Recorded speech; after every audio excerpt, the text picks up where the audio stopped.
नमस्कार मित्रों, मैं पंडित टीश Pandey, astrologer and vastu consultant.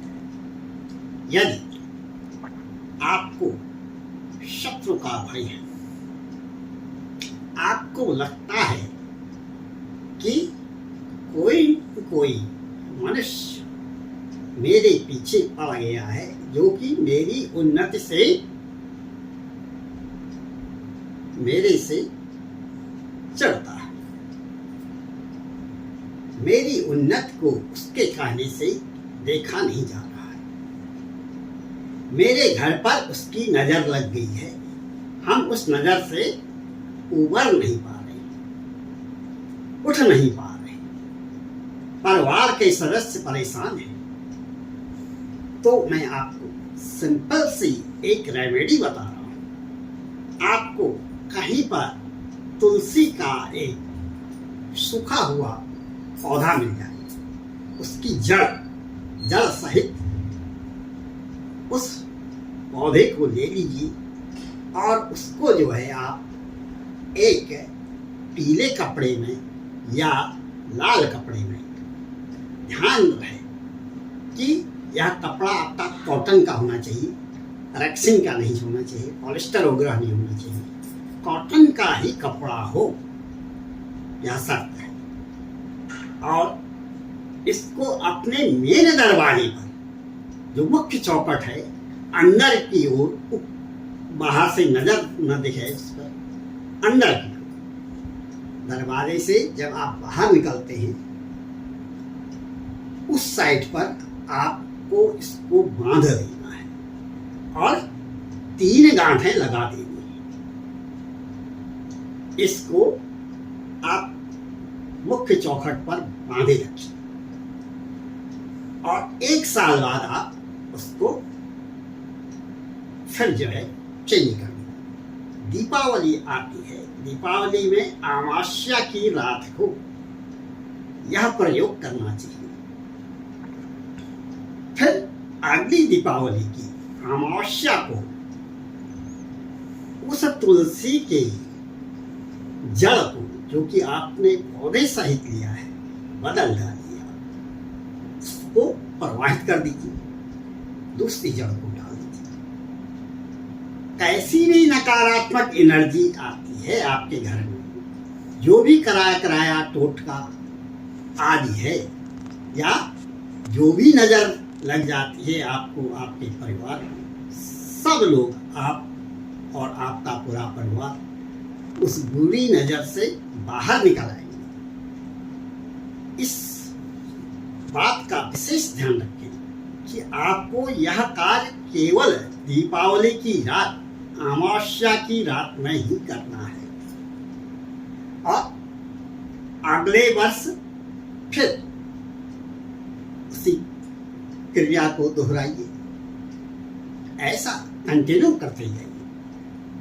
कैसी भी नकारात्मक एनर्जी हो, कैसी भी नजर हो, बुरी नजर हो, आपके अंदर आ नहीं सकती, आपके घर वालों को परेशान नहीं कर सकती, आप बुरी नजर से नहीं जूझ सकते, आप हमेशा प्रसन्नचित्त बने रहेंगे।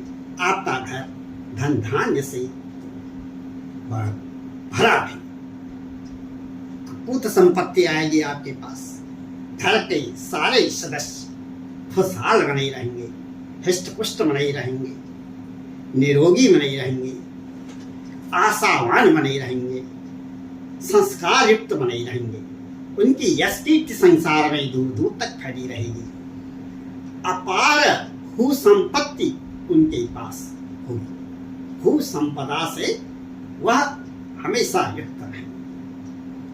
इतना ही नहीं, उसकी जो भी इस प्रयोग को करेगा, जो भी जाति, चाहे स्त्री हो चाहे पुरुष हो, उसकी आने वाली 7 पीढ़ी के पास धन का भंडार हमेशा भरा रहे, भू संपदा की कोई कमी नहीं रहे, किसी के पास भी न रोग होगा न शोक होगा, हमेशा हर आदमी खुशहाल बना रहेगा। इस प्रयोग को करें और इसका लाभ प्राप्त करें। ऐसा कंटिन्यू आप करते रहिए 2-3 साल तक, आपके घर में किसी भी प्रकार की कोई समस्याएं, कोई भी नकारात्मक चीजें नहीं आएंगी। मैंने देखा बहुत से लोग बात अच्छी अच्छी पोस्ट पर हैं, अपार उनके पास संपदा है। मैं कल एक सुन रहा था,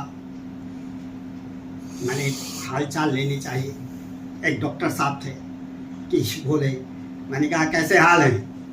बोले जो है हाल सही नहीं है। मैंने कहा क्या हो गया?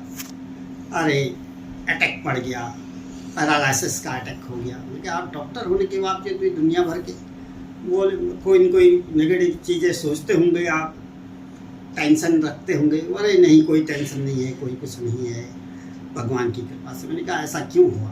अरे मैं अभी हॉस्पिटल से लौटा हूँ, ये है वो है, दुनिया भर की बातें बताई। मैंने कहा टेंशन से आप मुक्त होइए। टेंशन का इलाज किसी डॉक्टर के पास नहीं है, चाहे वो डॉक्टर सर्जन हो, चाहे मेडिसिन वाला हो, चाहे वो कितना भी बड़ा बिजनेसमैन हो, उद्योगपति हो, नौकरशाह हो। टेंशन एक ऐसी चीज है, अंदर ही अंदर आपको दीमक की तरह चट कर जाती है। कोशिश कीजिए आध्यात्म की ओर मुड़ जाए। आध्यात्म ही एक ऐसा इसका इलाज है जो कि आपको टेंशन से मुक्त कराएगा। और दुनिया की कोई ताकत, मैं दावे के साथ कहता हूँ, चाहे आदमी ये कहता है कि मैं ये हूं, मैं हूं, मैं हूं, वो सब बकवास, कोई कुछ नहीं। बस आध्यात्म ही एक ऐसी चीज है, आपको वह टेंशन से मुक्त कराती है। इसलिए कोशिश करिए आध्यात्म की ओर आप मुड़ जाइए। आपके पास टेंशन नाम की कोई चीज नहीं होगी। एहन आपके पास कोई असाध्य रोग फटकने नहीं पाएगा। यहाँ छोटी मोटी चीजें छोड़िए, उसको न सर दर्द होगा, न पेट दर्द होगा, न आंखों में दर्द होगा, न कानों में दर्द होगा, न हार्ट से संबंधित कोई डिजीज होगी, न किडनी से संबंधित कोई डिजीज होगी, न लीवर से संबंधित कोई डिजीज होगी, न अर्थराइट्स होगा, हड्डियों से जुड़ी हुई कोई तकलीफें होंगी, कोई तकलीफ हो ही नहीं सकती। आध्यात्म ही एक ऐसा मार्ग है जो कि सारी समस्याओं से हमको मुक्त कराता है। इसलिए कोशिश कीजिए आप सभी लोगों से मैं यह निवेदन भी करना चाहूँगा, एक एस्ट्रोलॉजर होने के नाते सबके सुखमय जीवन की मैं कामना करना चाहता हूँ। और मैं भी चाहता हूँ कि मेरे से जुड़े हुए जितने लोग हैं सब खुशहाल रहें, सबका परिवार पूरा खुशहाल रहे और हम लोग आपस में एक दूसरे की दुख में काम आए, सुख में काम आए और हमेशा खुशहाल बने रहें। मेरी सभी लोगों को यह शुभकामनाएं हैं कि आप स्वस्थ रहें, अपनी जिंदगी में मस्त रहें, हमेशा हर्षोल्लास के साथ अपने जीवन को जिए। जय मां।